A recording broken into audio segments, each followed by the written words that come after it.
Olá, hoje o tema é polêmico aqui no canal, a gente vai falar um pouquinho sobre esse livro aqui, No Armário do Vaticano, Poder, Hipocrisia e Homossexualidade, de Frédéric Martel. Vamos lá?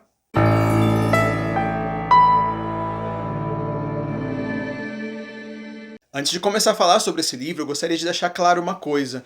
A minha ideia aqui não é nem passar pano para a igreja e nem muito menos atacar. Eu vou falar claramente apenas desse livro. Eu gostaria de me apresentar, inclusive, falar um pouco sobre esse histórico católico que eu tenho, que eu já fui ministro da Eucaristia, já fui de grupo de teatro, já fui da PASCOM, já fui catequista, já fui inclusive vocacionado, ou seja, já pensei em ser padre, mas acabei desistindo da ideia. Então, a minha ideia é simplesmente falar sobre esse livro e o que as questões que esse livro traz. Eu vou dividir esse vídeo em mais ou menos 3 partes. A primeira parte eu vou falar, então, sobre o livro em si, dar uma introdução, dizer sobre o que ele fala. Depois eu vou fazer uma breve análise, alguns comentários, e aí no final a gente entra na questão mais polêmica, vamos dizer assim, desse livro, que é a hipocrisia.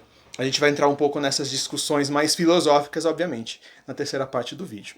Frédéric Martel, ele é um autor francês, é um jornalista, ele escreve basicamente livros jornalísticos. Então ele passou 5 anos da vida dele pesquisando, entrevistando padres, núncios, bispos, arcebispos do mundo inteiro, mas obviamente especificamente ali da região de Roma, Vaticano, porque é de lá que sai todo o poder da igreja, obviamente, então é interessante ele ter esse foco. E sobre o que são essas entrevistas? Essas entrevistas, ele basicamente explora a fundo, ele vai bem a fundo mesmo, histórias de alguns personagens mais específicos, alguns bispos, alguns padres, alguns arcebispos, alguns papas, um papa especificamente, mas que é mais focado aqui por ele. E a partir de todos esses comentários, ele vai tecendo um mapa da homossexualidade dentro da Igreja Católica.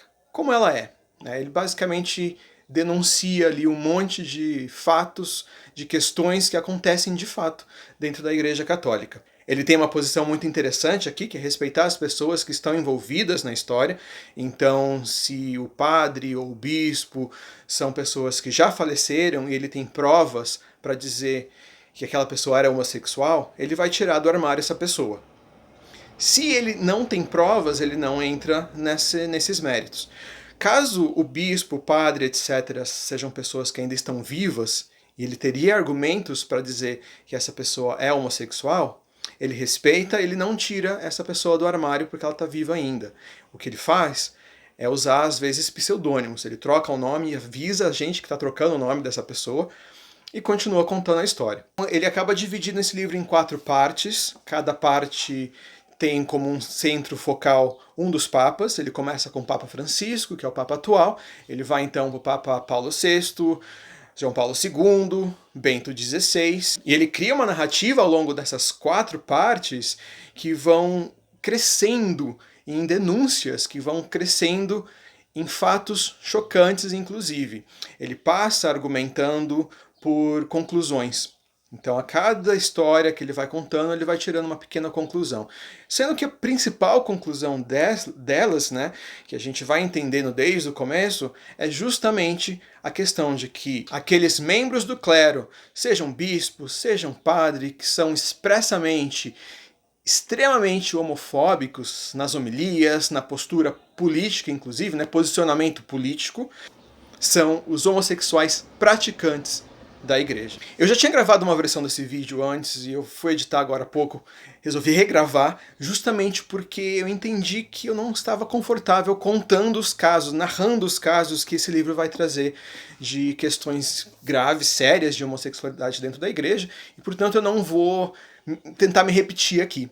Eu vou ser muito breve com algumas questões, mas eu não vou narrá-las, entrar em mega detalhes como eu tentei fazer da outra vez, porque eu fiquei visivelmente incomodado. Mas aqui vão alguns exemplos do que seria, então, esses casos que ele narra. Ele começa com foco no cardeal Burke, que é um cardeal ali americano, com pretensões de ter sido papa, e todo o peso político que ele tem na igreja hoje, e toda essa história relacionada à homossexualidade já a partir do cardeal Burke. Então, a gente vai passar por vários casos que, aparentemente estão desconectados, mas ele consegue fazer justamente essa narrativa começando ali em Paulo VI, indo até Bento XVI. E aí a gente vai entendendo então, e vai ficando chocado cada vez mais, que as histórias de homossexualidade dentro da igreja são extremamente comuns, elas são abafadas, inclusive eles têm até um código interno ali, né, lá no Vaticano, dizendo que fulano é da paróquia, né? Ah, ele é da paróquia? Sim, é da paróquia, é praticante, entendeu? Então, eles sabem se identificar ali, mas ao mesmo tempo que o autor identifica em torno de 70%, esse é o número dele, ele diz isso, mas uma estimativa apenas, em torno de 70% de padres, núncios, bispos, cardeais que estão ali no Vaticano, e talvez na igreja como um todo, sejam homossexuais, não são todos que são praticantes. Alguns são homossexuais que se aceitam, por exemplo, e que estão bem com isso, e que aceitaram, abraçaram o celibato, ok? Estão dentro da proposta da igreja. A gente tem os outros que são aqueles que estão em conflito ainda, que não aceitam essa questão na própria vida e que por isso, né, a gente entra um pouco em psicologia junguiana, quando a gente tem nossos demônios, a nossa sombra, né, o nosso dragão, que a gente acaba não aceitando, ele toma conta da gente. Então são esses padres, bispos, núncios, etc., que acabam fugindo ali para uma escapada com um garoto de programa, e aí então a gente tem histórias narradas que vão falar de HIV, que vão falar de AIDS lá no clero, lá no próprio Vaticano, que inclusive eles sabem ali, né, esse padre, enfim, esse membro do clero, ele é tratado num hospital um pouco mais distante, justamente para não causar barulho. E aí essas histórias vão escalando, a gente chega numa história de aliciamento sexual, de basicamente uma máfia ali de bispos, arcebispos, cardeais, que trazem jovens, né, de 20 e poucos anos e tal, para a Itália com promessa de visto e tudo mais, e que na verdade acaba aliciando esses jovens para uma rede de prostituição, inclusive usando alguns, né, para festas, orgias que acontecem dentro do próprio Vaticano. Pense. E as histórias vão crescendo, mas o que mais incomoda mesmo são os inúmeros relatos, os inúmeros exemplos de bispos, arcebispos, cardeais extremamente homofóbicos, inclusive influenciando na política de países com relação à homossexualidade, e que eles são homossexuais praticantes. Muitas vezes nem tanto em segredo assim, as pessoas que o cercam, por exemplo, acabam sabendo, mas aquilo passa em silêncio. Uma grande verdade é essa. A gente tem uma frase aqui do Papa Francisco, que é mencionada logo no começo, é uma frase que o Papa continua repetindo em homilias e tudo mais, e ela diz o seguinte: por trás da rigidez há sempre alguma coisa escondida. Em inúmeros casos, uma vida dupla. Essa mensagem do Papa, que ele continua repetindo, ele é um recado principalmente para o clero, principalmente para essa questão da rigidez alta, que acaba sendo uma das conclusões do autor nesse livro. Quanto mais rígido, quanto mais homofóbico, quanto mais extremista com relação a essa postura sexual, né, moral, sexual, muito mais provável dessa pessoa, desse membro do clero, ser homossexual e praticante. Outra informação interessante é que o autor ele tenta ser bastante neutro nas questões que ele traz. Embora que a gente percebe sim um viés em algumas falas dele, em algumas frases, tentando nos convencer da postura dele. Isso fica um pouco aparente demais em alguns momentos, mas a gente também vê um esforço do autor em ser a maior parte do tempo justo, correto e sério ali. Então, o que ele fala? Ele traz provas, ele traz relatos, traz às vezes provas que estão em jornais da época, do local, da polícia, enfim, ele consegue reunir algumas provas para poder convencer a gente também que está lendo que isso aqui não é coisa inventada da cabeça dele. E não parece ser mesmo não, viu? Porém, nem todas as coisas são coisas tão desesperadoras para tirar a fé assim, não. Muito pelo contrário, eu recomendaria inclusive que todo mundo que é católico lesse esse livro, não para perder fé, porque isso não vai acontecer, mas para poder entender essa grande questão da hipocrisia que acontece muito na igreja e que a gente precisa enfrentá-la justamente para poder melhorar esse meio em que a gente vive. Mas uma coisa que o autor traz, que nos faz ter esperança com relação a toda essa questão dentro da igreja, é o caso do Sínodo das Famílias, que aconteceu logo depois que o Papa Francisco entrou. Foram alguns anos, né, com o Sínodo acontecendo, a gente teve uma votação, e lá em 2015 a gente teve, então, essa votação com relação a dois pontos muito polêmicos em relação a postura moral sexual que a igreja tem. O primeiro ponto é em relação a abençoar casais homossexuais, né? Atenção, não estamos falando de casamento aqui, mas foi cogitado uma bênção para casais homossexuais, o que significa uma ampla aceitação da igreja para esse tipo de família. E o segundo ponto é com relação a casais de segundo casamento, que também são condenados na igreja ainda hoje, embora isso tenha tenha se tornado uma questão cada vez mais comum na sociedade. Pessoas que se separam e casam novamente. Então, mais da metade dos bispos que participaram do sínodo, então mais de 50%, votaram a favor dessas duas questões. Porém, para que isso mudasse de fato na igreja, a gente precisava de 2/3 de aprovação. Não aconteceu, que seria ali 67% mais ou menos. Isso não aconteceu, foi mais de 50%, mas não foi mais de 67%, que é o que precisava para de fato ser adotado isso na igreja como um todo. Mas isso traz uma esperança, é uma situação muito interessante, porque a gente pensa que não é todo mundo que pensa dessa forma castradora, moralista, rígida, e que ao mesmo tempo acaba por trás, nas escondidas, praticando. Isso é uma hipocrisia gigantesca. E é uma das grandes questões que esse livro traz. A hipocrisia. O que é hipocrisia? De uma forma bem resumida, é basicamente aquilo. Faça o que eu falo, mas não faça o que eu faço.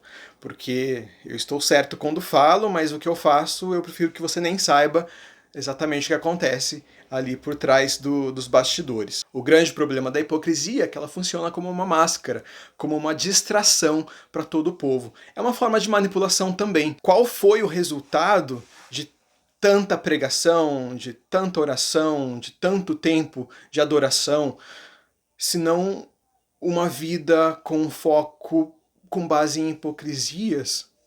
Isso é tão vazio, não é? Quando a gente fala de igreja, a gente fala de espiritualidade. A espiritualidade é algo profundo, algo transformador, algo capaz de transformar a vida das pessoas de verdade. Então, se eu estou falando de uma igreja cristã, eu estou falando de uma experiência, de uma vivência em Cristo. Eu, para poder vivenciar, ter uma vida de acordo com o que Cristo nos ensinou como exemplo, eu preciso me entregar aquilo. Eu preciso em todos os aspectos da minha vida, e não só durante uma hora de culto, de missa, de adoração, na semana, por exemplo, mas em todas as outras 24 horas, 7 dias na semana da minha vida, vivenciar aquilo de verdade. Quando você trabalha essas questões moralistas, rígidas demais, hipócritas inclusive, porque se fala uma coisa, mas não se faz essa coisa que é falada, né? Os próprios membros do clero não fazem aquilo. Então a gente está, na verdade, distraindo as pessoas desse possível aprofundamento. A gente não tem mais uma espiritualidade, mas um espiritualismo. O espiritualismo ele é superficial, ele trabalha experiências de catarse, catárticas, então você vai ter aquele momento de oração forte, que explode muito intenso, que a pessoa sai até leve, né? Ai, mudou minha vida, limpou toda a sujeira que eu tinha na minha vida, os pecados e tudo mais. Só que ela sai daquele momento de adoração e ela continua exatamente a viver do mesmo jeito, não houve uma transformação. O espiritualismo, ele é superficial, enquanto a espiritualidade, de fato, ela consegue ser profunda e transformadora. Quando a gente fala de igrejas que trabalham na base da hipocrisia, a gente não consegue entrar em transformação, numa vivência profunda de tudo aquilo que é dito, que é feito, que é pregado. E por que isso não acontece? Porque não é possível você vencer alguns aspectos da própria sexualidade humana, porque, minha opinião agora, isso não é pecado, né? Falar de homossexualidade é ridículo porque você não está falando de um pecado. E aparentemente, pelo que o livro narra, você tem mais da metade ali dos bispos que votaram nesse sínodo a favor dessa questão, porque se não fosse isso, por que você pensaria em abençoar casais homossexuais? Obviamente que a maioria, 2/3 não aconteceu, logo tudo continua como sempre foi, e que inclusive é de interesse de muita gente, porque essa hipocrisia, essa manipulação, esse moralismo muito forte, essa rigidez, ela trabalha também a favor de poder. E aí a gente tem o poder aqui, né? Poder, hipocrisia e homossexualidade, que são o subtítulo do livro. E no final das contas, tudo isso se resume em poder. E a gente vai olhar, inclusive, que os mais conservadores, os mais rígidos, são os que mais praticam, são os que mais são homossexuais e praticam. Então essa é uma discussão que poderia durar horas e horas e horas, mas a hipocrisia tem mais um problema. Um outro problema da hipocrisia, e a gente fala de uma sociedade que é 100% hipócrita quase o tempo todo, e não só igrejas especificamente, é o mal que isso faz pra gente mesmo, como pessoas. Porque quando você falta com a verdade, seja com atitude, seja porque você fala uma coisa que você sabe que é mentira, que você sabe que não vai fazer, ou porque você fala uma coisa e depois não é capaz de fazer aquilo, você na verdade está minando você mesmo. Você está cortando as possibilidades de autoestima, de segurança, de confiança em si mesmo, e isso vai te diminuindo. Isso é uma forma, inclusive, de controle, se você pensar bem. Porque as pessoas diminuem-se, diminuem-se, diminuem-se no mundo muito hipócrita, ninguém tem um compromisso com a verdade, e hoje em dia a gente percebe por aí, cada vez mais ninguém está preocupado se isso é verdade ou se não é, estão mais preocupados em se posicionar, em dizer, eu tenho razão, mas é verdade isso? É bem complexo isso. Então a gente percebe pessoas ali que vão se perdendo, a autoestima vai caindo, a pessoa tem mais chance de ter depressão, ansiedade, enfim, com autoestima baixa, isso tudo pode acontecer também. Então a gente tem ali talvez uma forma de controle que também vem dessa questão da hipocrisia, da rigidez, dos moralismos.